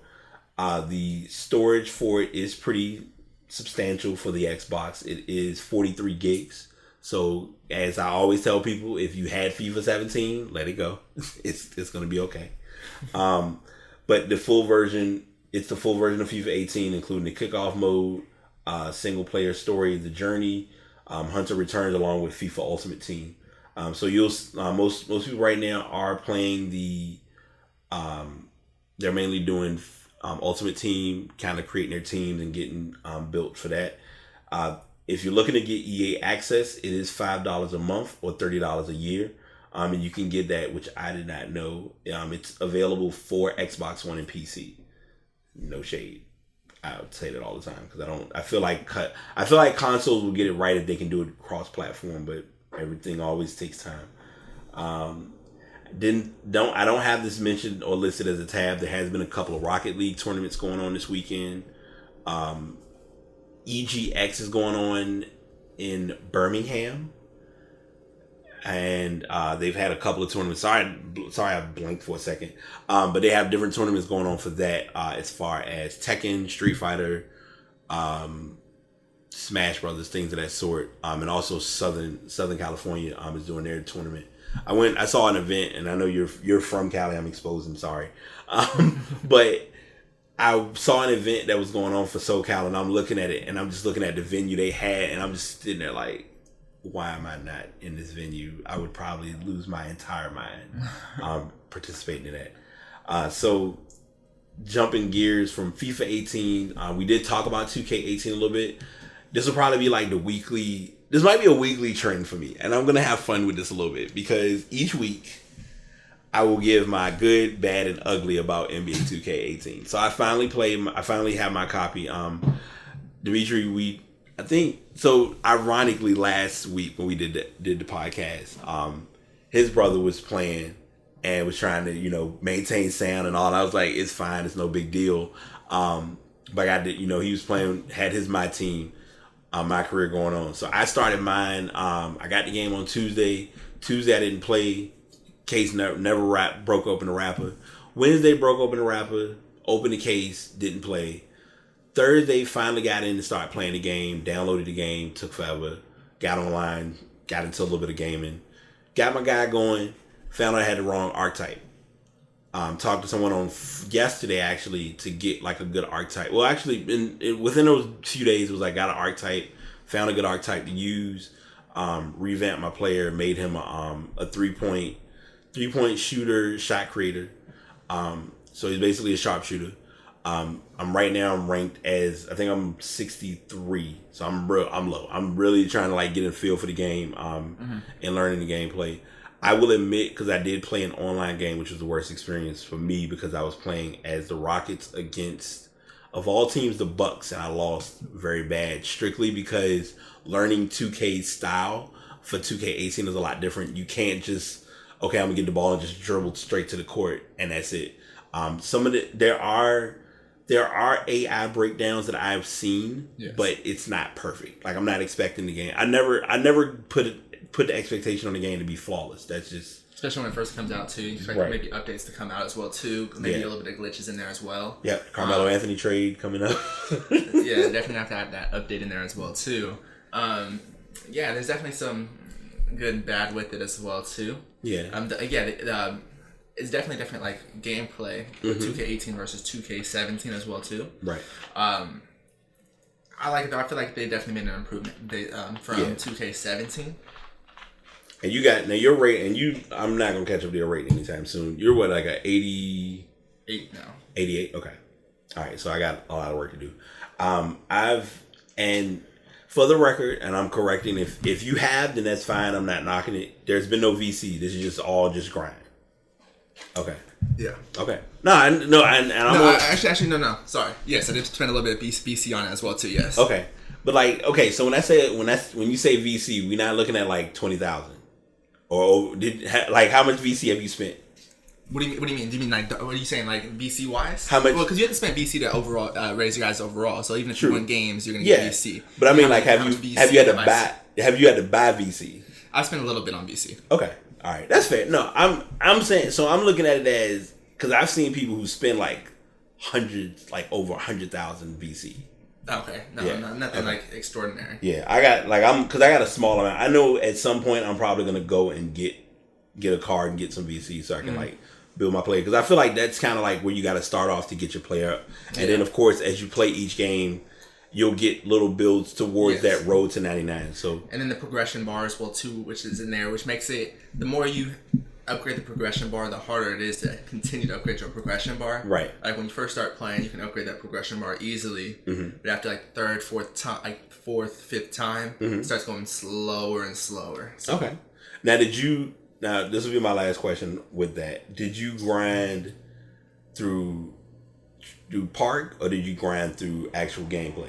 Actual gameplay. Okay. It's the best way to go. And then also Pro-Am as well, too. Pro-Am as well, too.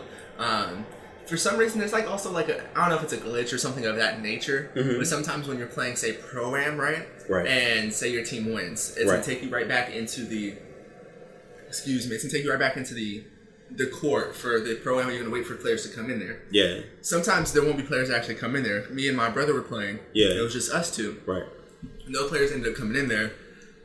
We ended up playing against all AIs. Oh. So, but we played. We just balled out and got a lot of stats to help us out. Yeah. And then it just happened for like 3 or 4 games in a row, like where they just didn't add any players in there. We're like, we'll take the stats with it. That gives you a lot of VC for it as well too. Okay. For Pro-Am games, especially when you do good in them. Yeah. So we just use that glitch to our advantage on that one. Okay. All right. Yeah. Like I said, Pro-Am and Park, I'm not touching, because I literally got to get. I need to, like I said, it's better to raise your overall first before playing again. Yeah, I need it, because I think my overall is just like in a struggle. Like I'm trying to get to knock out the small accolades first, because I'm that guy who's like, okay, on the phone you got to get a 65 overall, change it, do these little things, and I'm like, all right, let me get all of those things done first. Yes. I signed my one whopping endorsement, the infamous Billboard endorsement, so now I'm just waiting to get more built up on that. So like I said, this will be a weekly thing. There might be some stuff that comes up next week because I get paid, so we might be able to get some coins. I got to do something, because I refuse to struggle and I have a decent run. So Artist Spotlight, I've been told beforehand, because this is the perk of doing shows, kind of sitting down and breaking it down, as to how the turntables are ran. And this one, I kind of have the leeway on. Now, I'm going to do this in 2 different ways. I'm actually going to give the Artist Spotlight, and then I'm going to give an artist or album recommendation. I know in case, like I said, I don't have anything really A to Z addressing it, but the name of the album is Trip, and it's by Janae Aiko. I'm going to probably mispronounce that, but she is she's going to be our album thought, and our Artist Spotlight is Group Jade. Oddly enough, they were named, their names is generated from their actual names themselves. There's Joy Marshall, Angela Slates, and Deborah Mitchell, and they just added the E for making the group Jade if you add their first initials to their names. They made the big, like their hit song, or their big song was I Wanna Love You.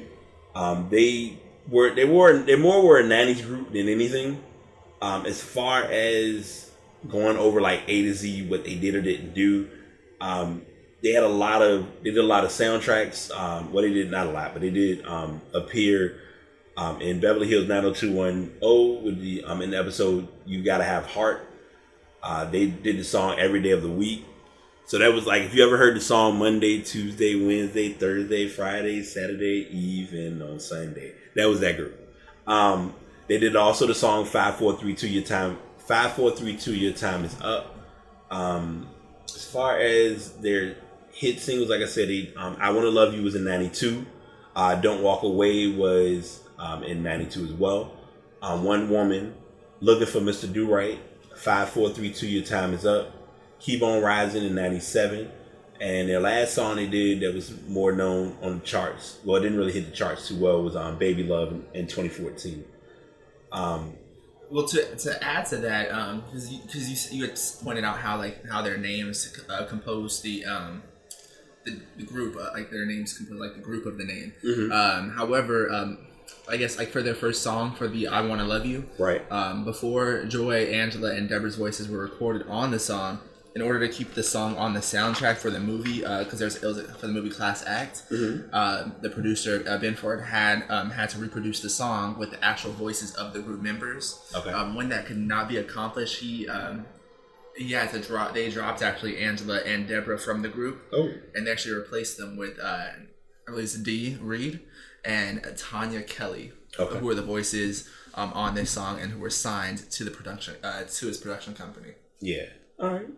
Learn something new every day.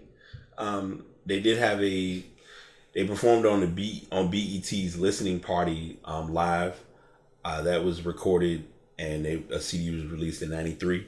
They were the only group to have a BET listening party album release, which that tells you a lot. I mean, BET, as with anyone, rebranded a lot. They don't do, as far as like music, they're known for doing music, but now it's kind of like they show, as I call them, the edited movies once in a while. And they talk about a little bit of, stuff here and there. And of course the award shows, but they did have that release, that listening party at that time. So that's kind of an overall view of Jade. Yesterday, and it's so ironic to me because normally when people tell you to listen to an album, you say, okay, I'm going to listen to the album. All right, sure, I'll listen to it. No problem. Mm-hmm. Then by the third time I'm told to listen to the album, I'm like, okay, I guess I need to go ahead and listen to this album. So I was trying to listen to it last night. Really didn't give it the spin that I wanted to. Today, I was kind of working on cleaning, and I was listening to it while it was kind of just background playing. And recommended tip, if you ever want to listen to an album, don't sit and like listen to it and focus on it. Because a lot of times we have a tendency to say, all right, I'm going to sit here and I'm going to listen to this album and I'm going to focus on everything they're saying. And I'm like, that's not listening. That's just you invest. Because then you're going to be more, a lot of times we're naturally critical of music. Like for instance, Kendrick Lamar's album, I listened to it kind of freelance. I didn't just say, okay, I'm just going to stop everything I'm doing and just listen to the album. But Janae Aiko's album, Trip, is a pretty dope album. It is a 22 song album. They use the term 22 song masterwork of love, loss, and discovery. You can tell she's kind of going through her breakup, everything going on with her ex-husband, and she's kind of in that I'm happy and comfortable where I am. I have my child, and I'm working on my new branding and my love life with Big Sean.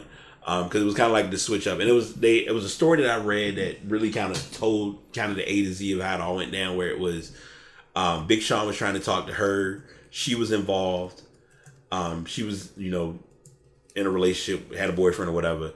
Then Janae tried to talk to Big Sean. Big Sean had a girlfriend, and it didn't really happen. And then now here it is, they just kind of connected, and you can kind of feel it in this album. They most of the songs, some of the songs on it, like there was, so on Apple Music, and normally I never pay this any attention on Apple Music. I looked it up and I'm looking at the album and I'm thinking, okay, this song might have a couple of feature tracks. The first 7 tracks were feature tracks, all had a star beside them, and I was like, okay, this must be a decent album. Mm-hmm. So some of the songs that they have on there are LSD, Sativa, Bad Trip, Psilocybin, Overstimulated, and Oblivion, to name a few. It's she's made multiple albums. I can possibly see doing a artist spotlight on her because she's kind of like she's kind of like an under the radar artist, mm-hmm, in the new era, but it's like she's made her mark as needed, and it's kind of work. It's basically worked for her in so many words. So yeah, that's kind of like it's really like giving a review for the album is basically saying you'd want to listen to it with an open ear, but don't judge it, because a lot of times when we listen to music, we're like, oh, I'm not a fan of this artist for these reasons, and I always give benefit of the doubt and understanding that. But the other side of it is just taking that moment of just actually giving it a spin. You might actually find a song or two that might kind of get or keep your attention. So that's my album recommendation this week. Usually I don't do album recommendations, but this week is an exception. So as of the week, I think I'm kind of going. So I'm taking the lead with one. I'm gonna let Dimitri take the lead with the Durant story because I'm still like I told you before when we talked about it. I understood it, but I had questions, and I'm just like, all right, we'll get into it. And then the last one is referring to rebranding before about someone rebranding a shoe that still has yet to be released. So I guess we're sticking to still doing the LeVar of the week then. This is the nicest way to put it. So the first story is about the Apple Watch 3, which as you may or may not know, Apple did release that they're doing the Apple Watch, that one of the new devices coming out will be the Apple Watch, which has the option of having no cellular, where you just get the watch as normal and it pairs to your phone, no problem. Then you have the option of getting the watch that it pairs to your phone, but it actually has cellular service.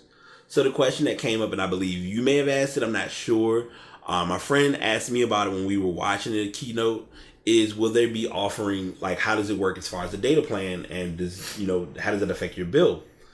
Well, if you would like to get a watch, it's going to cost a little bit more. You're paying extra money for the service because the watch itself without the cellular plan is GPS based. So they're offering a $10 per month service to add to your watch. To add to your phone plan. So if you have Verizon, and I'm giving that, but I'm going to give why I really am making this ass of the week because I have one of the services and it's a little biased on my side. T-Mobile, Verizon, and AT&T, if you have the watch and you add the cellular plan for it, it's $10 per month. I'm with Sprint. Sprint ain't charging $10 a month. Sprint decided that Sprint's data plan for Apple Watch 3 series costs $15 a month, but customers who sign up for AutoPay will get a $5 discount, bringing it down to the same $10 as the other three carriers. Sign up for that AutoPay. Sign up for that AutoPay, yeah, and hope that I got the money in there and not have to get overdraft fees. And Sprint is also offering a 3-month free trial with no activation fee. So this is kind of that. Let's bring you in. Let's get your, see if you want to check out our service.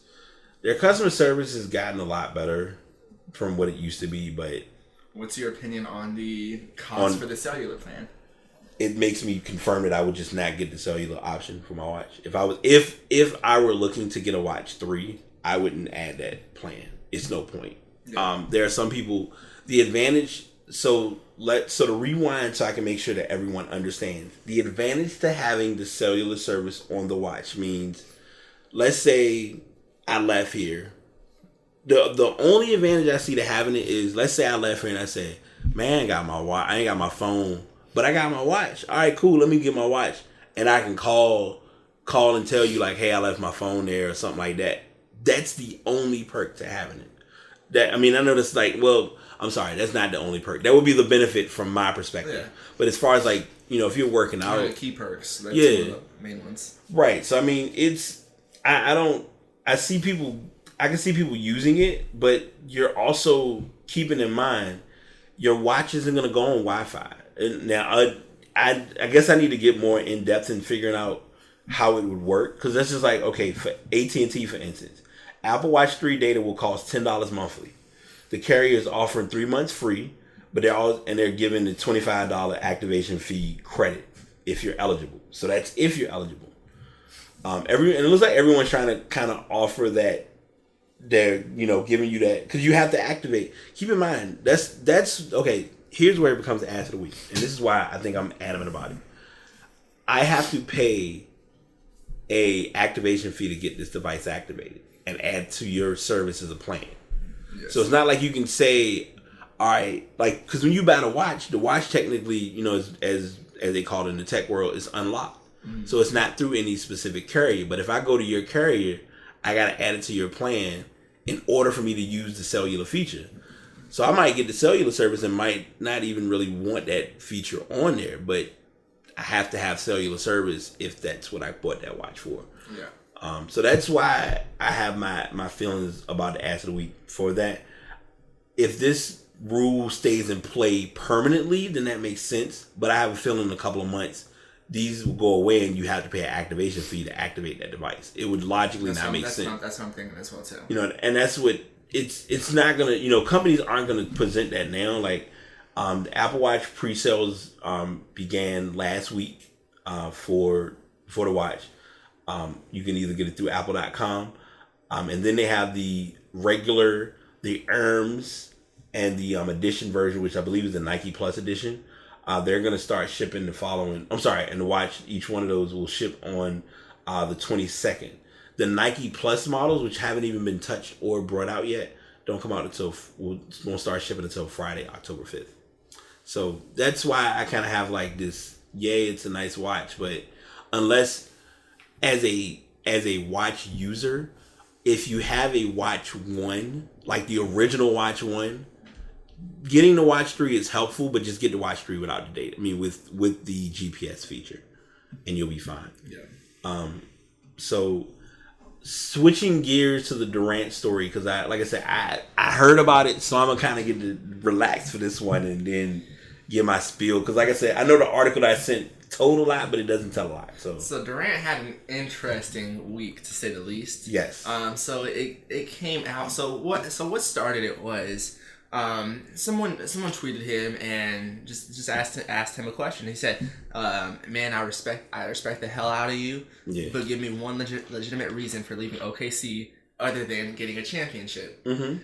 Kevin Durant answered through his official KD Trey 5 account, saying he, some third person, he didn't like the organization or playing for Billy Donovan.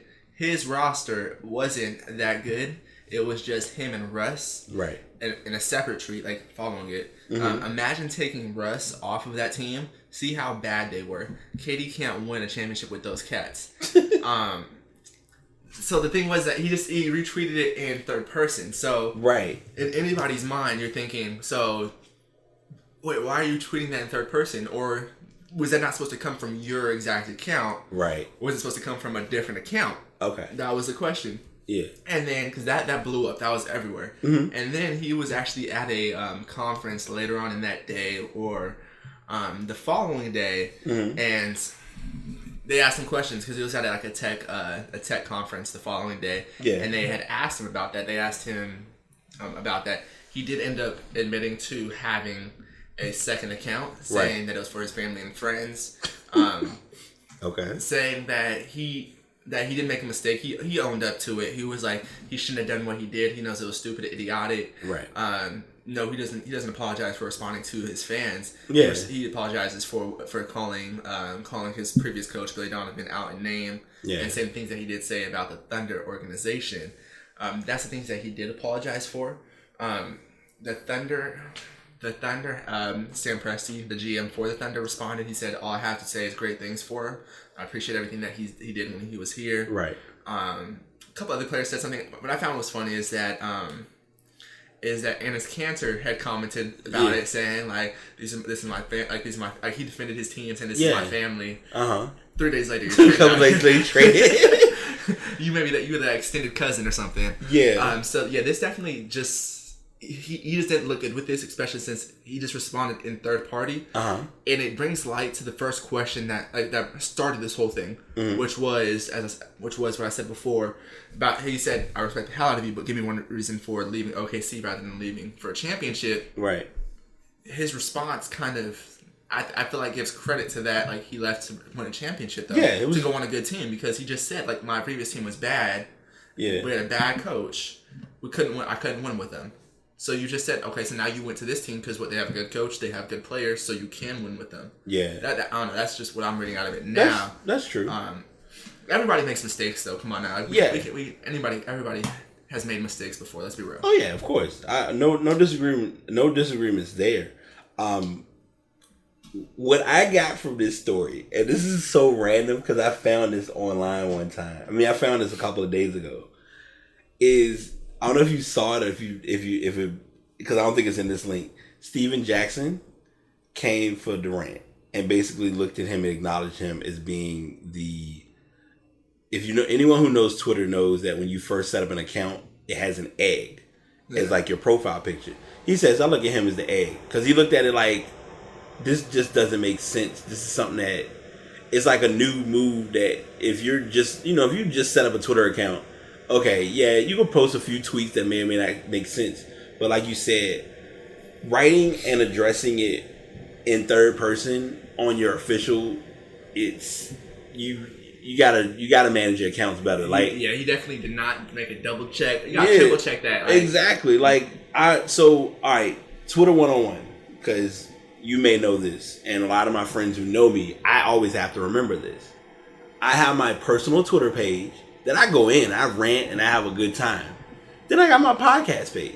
So if I'm on my podcast page, I'm not going to post musical lyrics that I would normally post on my main personal Twitter account. Because then that would be, okay, anyone who personally knows me would understand, okay, that's just Brian having a musical moment.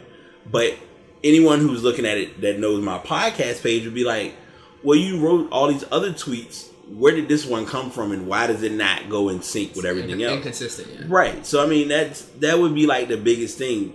Saying, and I mean, this is kind of like the business versus personal comparison, like Instagram, Twitter, LinkedIn, Facebook, whatever you want to call it. You don't write about the church, you don't write curse or profanity or be angry, and you manage a church Twitter page or a church Instagram page and put that on the Instagram page by mistake. That's just something you just don't do. So I have a question for that then. Okay. So this is a little bit off topic. We'll come back to it though. Yeah. So it's a little bit off topic, and it's kind of political, but it's not really political. It's iffy, right? Yeah. So you know Jamel Hill, right? From ESPN with that's on ESPN 6. Yeah. So she had a tweet. I don't know if it was this week or last week. A couple weeks ago, And she tweeted about the president. She said some remarks about him on her own Twitter account. Right. And he had responded. Him and his administration responded saying that she should be fired. They shouldn't allow something like that at ESPN. Right. However, that's also on her personal Twitter account. How do you feel about that? Because you just said like if it's personal or business, that's personal for her. Like that's her personal account. Right. However, herself, she's in the limelight. So now here's where the exception comes into play. When you're doing all right, comparing from my personal perspective, when I have my personal page is my page. There's nothing podcast related you'll hear often or consistent with that page. My podcast page is my podcast page. No personal life comes into it. Jamel Hill, on the other hand, and I'm not coming for you, Jamel. Love you as an person. Jamel Hill is a representative of ESPN. But you're also representative where you. I represent my podcast as well, and I represent everything that I'm doing.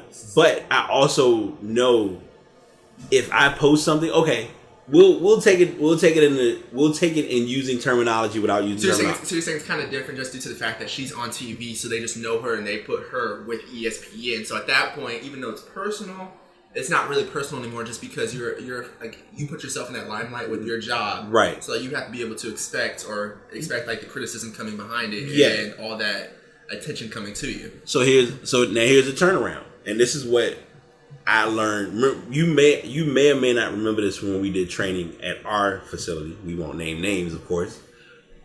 When you're wearing apparel for that company, if you wear that apparel and you're out somewhere and something happens, it's not going to be seen as you being that person of being you. You're going to be seen as you're the person who worked for that company, or you may not even. Let's say your brother happened to have one of your shirts and wear it, and he did something. They're not going to see and look at it as he did something. This happened. It's going to be so and so had on this apparel and it happened at this time, so it can affect this company. I know that's a different skew or a different turn from what happened with Jamel Hill, but I feel as though in her case, this is always the toughest thing about doing analysts and doing media in general, because you have a First Amendment right. You have your right to speak and address on anything that you feel. But there's a catch. That's like a two-way street, right? Too, yeah. But there's a catch. You have to also know when saying things If it's something that may or may not impact or impede you, then it's going to be different. Now, I want to make sure that I'm correct in looking at this. I believe Jamel Hill's Twitter page has... No, at Jamel Hill. Yeah, I looked it up. Right, it has just her. Now, does it have in her bio ESPN? Oh, actually, bear with me one moment, actually. It says she may have two. Okay. So, actually, she does have at Jamel Hill and then at Jamel Hill ESPN, actually. So, right. Yes. So, you have to... It's like knowing that... Okay, so at that point, then, yeah, I do agree, because at that point, you're tagged with it, so you are representing ESPN at that point. Right. Especially when you do actually work for them. Because if I would say wear a shirt for, let's say, Wendy's, and I don't work for Wendy's, so, like, at that point, I can do whatever I want to do. Right. I won't be punished for it. So, yeah, and I see where you're coming from. And see, on her, and keep in mind, so, everything's about appearance. Like, on her page, her border, like, her top border is from ESPN. That's representation of ESPN alone. In your bio, fourth worst Twitter account at ESPN. Your link is for any of your articles that you write through ESPN. So you're tied into that affiliation, which I'm not justifying it or making it fair or unfair, because it goes back to what I mentioned earlier. You have that option and that ability to be creative and state and express on anything that you feel.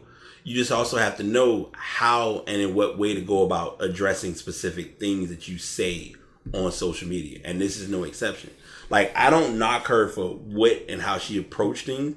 I just feel like the media, Trump, I'm going to be honest. Trump is an entertainer first and foremost. He's not a president. I know we said we're not talking politics, but I don't care. I feel as though, like, they, didn't know how to... it all was done just on bad timing. So the article, for instance, they have ESPN's Jamel Hill, who came under fire from President Trump and his administrator for calling him a white supremacist on her Twitter account, is using her account to slam president for his growing war of words, with prominent professional athletes arguing back on his comments aimed at Kaepernick. Just so we're clear, the president's comments will only incite more player protests and not quell them. And it's a back and forth thing, but the tough part is no one's telling, like, I'll say it like this so I don't beat the horse too heavily. No one's saying that she doesn't have a right to express where she stands or how she looks at things. You just have to know as a person, when you do that, if you're an affiliate or you're involved with that circumstance, that it can come back and impact you. Even better example. This is random, and I'm not wishing this on him, but it's just to kind of tie into it. What's his name? Guy from March with doggone it, Diaper Dandy. I'm sitting here like I should know his name. Dick Vitale. Dick Vitale. Let's say Dick Vitale was involved in an event at one of the like he went to, like, how they do the tour at different colleges, and he's at matter of fact, Duke and North Carolina play against each other. Say it's in Duke. Duke wins. He goes out, gets drunk later on that night at Duke. The story is not going to be individual was involved in a drunken incident at a Duke facility after the tournament. After the matchup. It's going to be Dick Vitale of ESPN was involved in this incident during a rivalry match after a college event for ESPN. So it's those names and those brandings that add to it that makes it different. No, I definitely get what you're saying. You know what I'm saying? I think that's the only reason why. Like, I feel like if any other person, like, I can guarantee you, and I'm not going to do this because I don't condone using this term, because I hate even when black people use the other term. If you were to go on Twitter and just look up the term white supremacist and look up Trump and see how many times other people have said it, there are probably numerous people that have said it. Yeah. They didn't get any of the attention because they're not Jamel Hill. So that's how you gotta look at it. No, yeah, I feel it. Okay. So, but yeah, going back to Durant,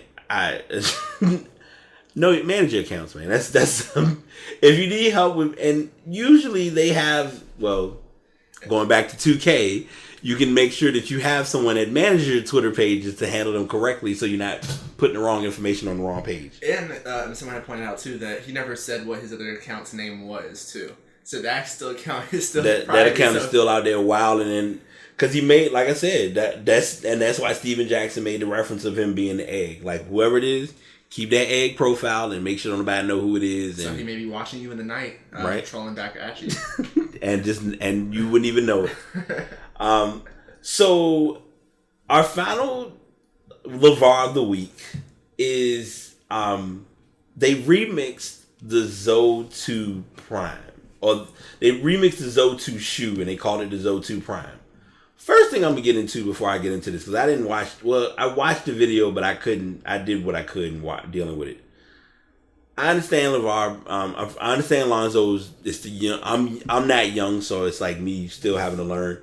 Whoever took this picture, bless their heart. Like the fact that they put him in these little small. I understand skinny jeans. I'm not knocking it, but I was like, okay. No, he wears a lot of skinny jeans. He wears skinny jeans. Yeah, okay, skinny jeans. But this style is just like, it caught me off guard. And then it's like the shoe itself.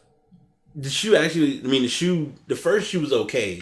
So I'm just wondering, like, you brought out the other shoe. Why? Like, what was the purpose in you dropping the new shoe?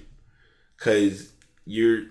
I feel like there was a reason behind this, but there's no legit purpose in having a second shoe if your first shoe still has yet to be officially released. So no, this is actually still his first shoe. This is his first shoe, but it's just like a remix of the original shoe. Yeah, it's a remix of the original shoe. I guess they wanted to make it lighter. Okay. I guess they wanted to make it lighter mainly. I guess that's what they were doing to it. Okay. They're offering refunds if people don't like the design for this shoe. Like say like they wanted the first one but they don't like this one. Uh-huh. They're offering out refunds for them. Okay.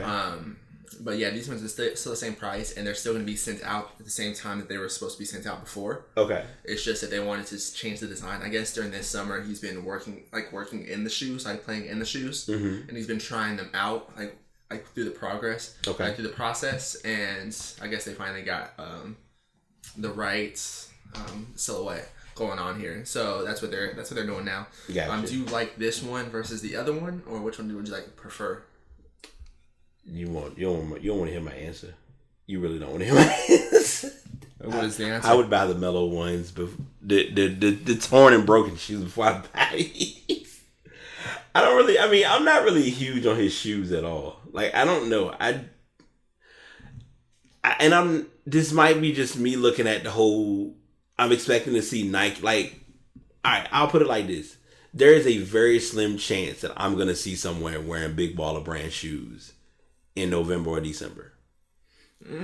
Well, yeah. As far as low here, they don't mass produce these. So in which case they're not going to be all over the place. Like say for example Nike, Under Armour, Adidas would be. Yeah. Just like you don't really see. I haven't seen anyone wear like a Yi Ling or a Ji Ling. Yeah. I haven't seen those shoes really, to be honest. Right.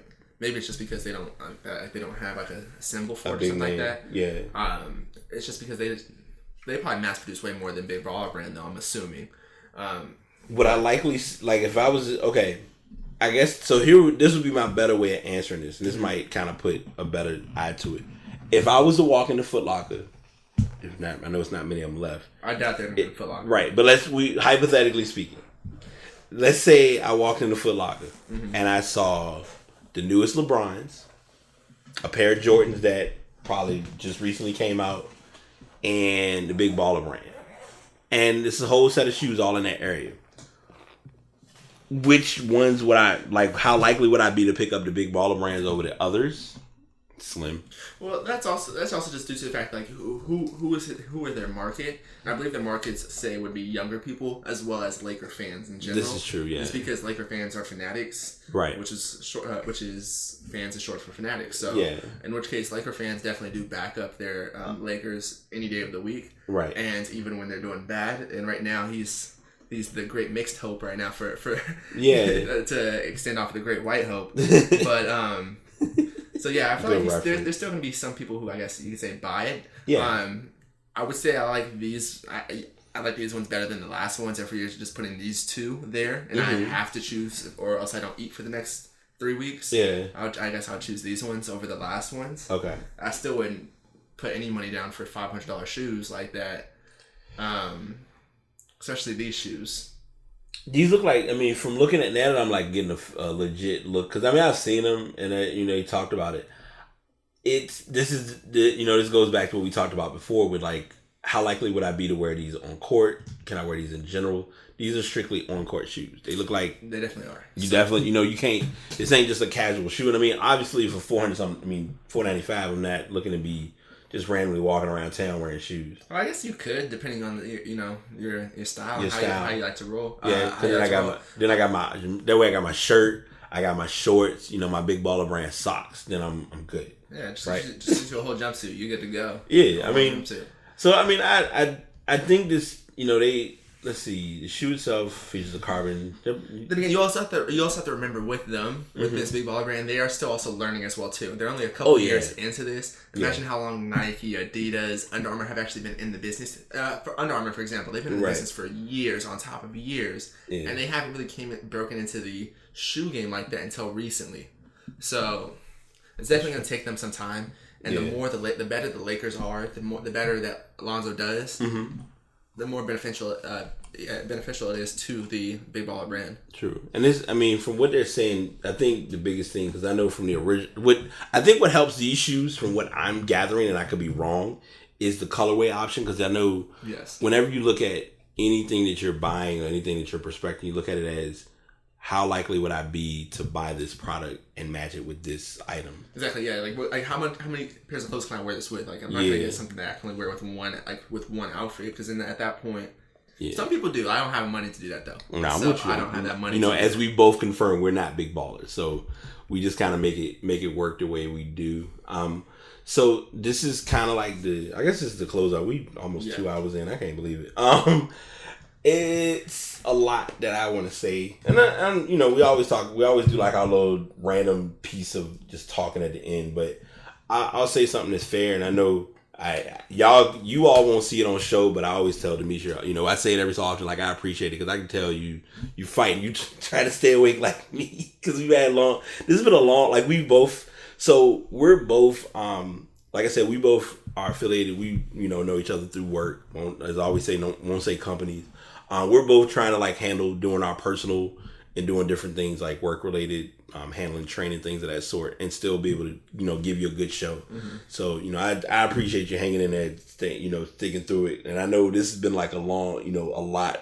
Our journey with doing this has been huge, and it's more coming. So I just, took time to say thank you for that. Yeah, definitely. And, thank you for having me as well too. And just a forecast for and any listeners too, we're going to be changing the date on when we do the podcast as well too, just due to changing schedules and things of that nature as well. Yeah, so we'll solidify that date, and we'll definitely it's possible we'll may fluctuate. Yeah, we want to push it to strong, be strong weekend, but we also don't want to like battle with, because I noticed, I've kind of done personal research and looking at like days of doing shows. It's always like random days, like not weekend. So we'll work on that, and we'll definitely, give you a solid answer on it. But I just want to tell you, because I know I could tell, I was like, he over there fighting. I said, bless his heart. And I'm like, I'm just, so, I just, if you are, like, my closeout, so I have that closeout, and like I said, thank you. I'm not, like, downplaying and knocking out to the side, but also, I just want to tell people, like, if you know what you're trying to do and you have a plan on doing it, do it. I had a friend of mine give me some very strong words of encouragement, and this has kind of been like my stepping stone of life for a lot of things. I've mentioned this on shows numerous times. At one point, I really won't go stick to doing the podcast. It was like I would do it for a while, and I'm like, no, I'm not gonna do it.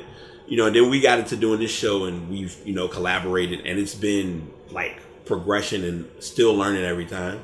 So now, like, I make sure that when I give my effort to it, that I'm not like half stepping on it. Mm-hmm. So that's why I always try to bring in, like good content or good stories. Or we always sit down and like talk about good stuff of like what we want to get into. Like when you hit me with the Carmelo story this morning, I was like, oh no, I don't even care what else we got. This is the first story. We're breaking with this story. So thanks for that. Any closing thoughts? I don't want to, we roll with it because we'll sit here and be talking for like talking all day. Yeah. If you stayed with us this long now, thank you for staying with us. Yeah, you definitely are the real MVP. Just make sure you use the real Twitter account, not the fake one. And on that note, y'all take it easy. Enjoy the rest of your weekend. Did you make it to the end of the episode? If so, I do appreciate you listening and tuning in. These episodes get more and more valuable, and I do appreciate everyone taking time to sit down and listen to the episode. Whether you're actually listening to it once it's uploaded on Spreaker.com/Brate Podcast, or if you're downloading it and listening to it on your own convenience. If you want to check out any previous episodes, just check out that page. And if you'd like to inquire or provide any information or feedback or suggestions toward the podcast, please send those emails to passpodcastbt@gmail.com. Thank y'all so much for tuning in. Enjoy your day. Have a good week and be positive.